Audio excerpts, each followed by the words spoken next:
choosing failure? Can you think of a situation in your life where you might choose failure? More about that right after the intro.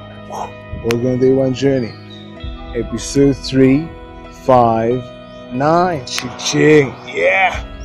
So what about you? Can you think of a situation in your life where you might choose failure deliberately, putting yourself out there even though you know you're not fully prepared, even though you know that you probably won't get it? Ever happened to you? Can you think of a similar situation in your life? Well, when I think about myself regarding this specific question, it takes me right back to university, to the exam period. Back then, we could take each exam on two different occasions, two different sittings. We could take the exam on the first sitting, the second sitting, or both. However, the final grade will be based on the last time we took the exam. So for example, if I took the exam the first time, got an average grade, and then I took it for the next time, got a lower grade, this will be my final grade. Either way, we were always asking ourselves whether we are going to take the exam on the first sitting. And most people would think whether they are prepared for the exam so they can take it in the first sitting, which makes total sense, right? You want to know if you are prepared, if you're ready before you take the exam. So even though it made sense to me, I wasn't thinking like that. I was thinking a different way. And to be honest, my friends were making fun of me just about that.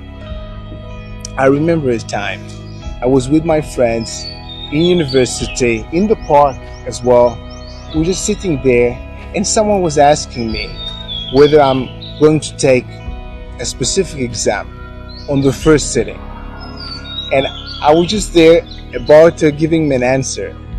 And then a good friend of mine just jumped in and said, "Don't you know Marcus? He always takes the exam on the first sitting, just to see what's going on. Then he gets the grade. He goes over all the exam, finds some mistakes that the professor might make. Then he will go and appeal. He'll get a better grade, and then he'll still go for the second time.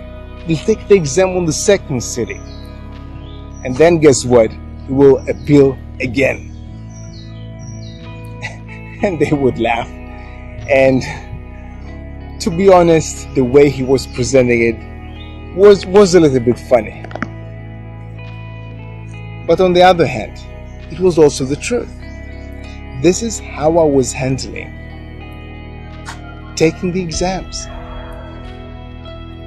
I always took the exam on the first sitting, even when I wasn't fully prepared. Yes, even if I wasn't fully prepared, I put myself out there so I can get the feedback. And back to the question I was asking you in the beginning of this episode, whether you can see a situation in your life where you might choose failure. Well, I sort of chose failure, right? If I'm going for an exam, I'm taking an exam and I know I'm not fully prepared, I know that I'm not going to do well in this exam, this is me choosing failure. However, if you remember the last few episodes, I shared with you my personal definition about failure. And part of it was, for me, failure is feedback. Yes, okay, I'm not fully prepared, but I push myself to put myself out there And in this example is to take the exam in the first sitting so I can get the feedback. I can see what's going on. I can see what the professor wants me to focus on. I can learn from my mistakes. I can grow. So then when I take the exam the second time, in the second sitting, I'm more prepared. This is the reason I'm setting myself not necessarily to failure. I'm setting myself to get the feedback faster. So some people would say